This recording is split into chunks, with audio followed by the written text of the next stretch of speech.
Hello दोस्तों, नमस्कार। आज हम लोग एक छोटे से वीडियो में पढ़ने वाले हैं कोशिका यानी सेल के बारे में। सेल से संबंधित जो भी प्रश्न होंगे वह इस वीडियो में हम लोग पढ़ने वाले हैं। तो सबसे पहला प्रश्न है कि जैव कोशिका के किस कोशिकांग को ऊर्जा घर यानी पावर हाउस कहा जाता है या माइक्रोकॉन्ड्रिया को कहा जाता है। महत्वपूर्ण तथ्य है कि हमारे तंत्र में अधिकतम एटीपी अणुओं को उत्पन्न करने वाले पद का नाम क्या है, तो क्रेब्स चक्र है। अगला है कि प्लाज्मा झिल्ली किन पदार्थों से बनी होती है, तो जो प्लाज्मा झिल्ली होती है वह प्रोटीन और लिपिड से मिलकर बने होते हैं। अगला है दोस्तों कि मानव शरीर के किस अंग में लसिका कोशिकाएं यानी लिम्फोसाइट सेल पाई जाती है, तो प्लीहा यानी स्प्लीन में पाई जाती है। अगला है कि किस जीव में लिंग गुणसूत्र नहीं पाए जाते हैं। लिंग गुणसूत्र जो है नहीं पाए जाते हैं तो वह होता है छिपकली। किस जीव में लिंग गुणसूत्र नहीं पाए जाते हैं, तो छिपकली। अगला है जंतु कोशिका में अनुपस्थित होती है, क्या अनुपस्थित होती है, तो कोशिका भित्ति अनुपस्थित होती है। दोस्तों आगे है कि पीठ पिंड कहाँ पाई जाती है, तो अंडाशय में पाई जाती है। अगला है कि परक्रमित कोशिका मृत्यु जो है के कोशिकीय और आणविक नियंत्रण को क्या कहते हैं, एपोप्टोसिस कहते हैं, एपोप्टोसिस कहते हैं। अगला है कि हम लोगों का कि केंद्रक के अतिरिक्त कोशिका के किस कोशिकांग में डीएनए उपस्थित होता है, तो हरित लवक तथा माइक्रोकॉन्ड्रिया। आगे है कि किसे कोशिका की पाचन थैली कहते हैं। कोशिका की पाचन थैली यह परीक्षाओं में बहुत महत्वपूर्ण वीवीआई क्वेश्चन है ना। किसे कोशिका की पाचन थैली कहते हैं, तो लाइसोसोम को कहते हैं। दोस्तों आगे है कि मनुष्य के किस ऊतक में जन्म के पश्चात कोशिका विभाजन नहीं होता, तो तंत्रिका ऊतक में। कौन सा भाग पादप तथा जंतु कोशिका में पाया जाता है, तो कोशिका झिल्ली, कोशिका द्रव, केंद्रक।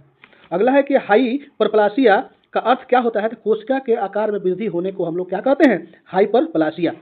आगे है जीन शब्द सर्वप्रथम किसने प्रतिपादित किया था, तो जोहानसन ने प्रतिपादित किए थे।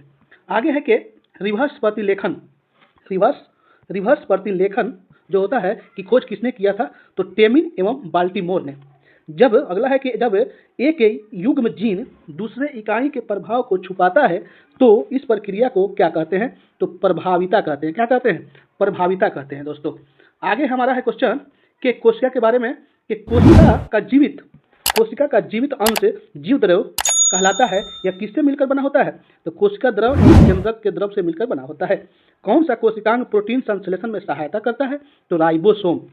आगे है कि मानव शरीर में गुणसूत्रों की संख्या कितनी होती है, तो ये 46 होती है। कितनी होती है, 46। इसी को कहीं कहीं 23 जोड़ा भी आता है ना। तो आगे बढ़ते हैं दोस्तों। कौन सा तत्व पौधों की कोशिका भित्ति की संरचना का घटक है, तो सेलुलोज। अगला है कि सबसे छोटी जीवित कोशिका कौन सी है, सबसे छोटी जीवित कोशिका कौन सी है, तो माइकोप्लाज्मा।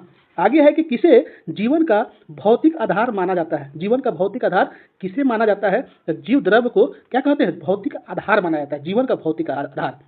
आगे है दोस्तों कि कौन सा कोशिकांग केवल वनस्पति कोशिका में ही उपस्थित होता है, तो ये होते हैं हरित लवक में।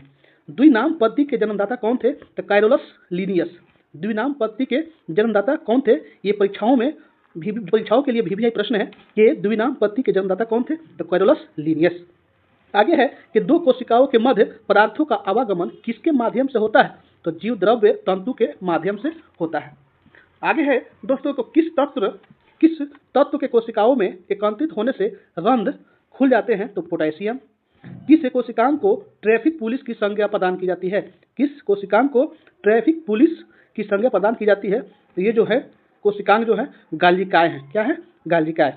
प्लाज्मा झिल्ली किस पदार्थ से बनी होती है, तो प्लाज्मा जो झिल्ली होती है वह लिपिड और प्रोटीन से बनी होती है, लिपिड और प्रोटीन से बनी होती है। आगे है कि प्लाज्मा झिल्ली की संरचना का यूनिट मेम्ब्रेन मॉडल किसने प्रस्तुत किया था, ये रॉबर्टसन जो 1959 ईस्वी में पेश किए थे। कोशिका भित्ति की संरचना कैसी होती है, पारगम्य होती है। कैसी होती है, पारगम्य होती है। अब आगे हम लोग देखने वाले हैं बड़ा छोटा यानी कोशिका के संदर्भ में हम लोग देखने वाले हैं कि विश्व की सबसे छोटी कोशिका कौन होती है, तो माइकोप्लाज्मा गैलीसेप्टिकम। आगे है विश्व की सबसे बड़ी कोशिका होती है, तो शुतुरमुर्ग का अंडा जो होता है उसी की जो कोशिका होती है वो सबसे बड़ी होती है, विश्व की सबसे बड़ी कोशिका।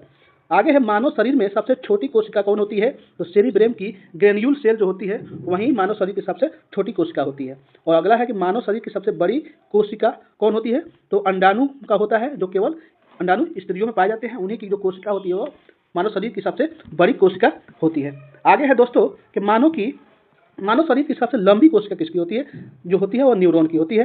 पुरुषों में सबसे छोटी कोशिका किसकी होती है? तो शुक्राणु की होती है, स्पर्म का। यानी अगला है कि सबसे बड़ी पादप कोशिका कौन है? तो कार्लेपोटेक्सीफोलिया। तो दोस्तों इस वीडियो में बस इतना ही। अच्छा लगे वीडियो तो प्लीज़ लाइक, सब्सक्राइब, शेयर करें और इसमें जो भी परेशानियां हो, जो भी आपको समझ में बातें नहीं आती हैं, तो उसको थोड़ा कमेंट बॉक्स में इसका थोड़ा सोल्यूशन बताएं। आगे बढ़ते हैं, आगे फिर मिलते हैं अगले वीडियो में। जब तक के लिए दीजिए इजाज़त। नमस्कार।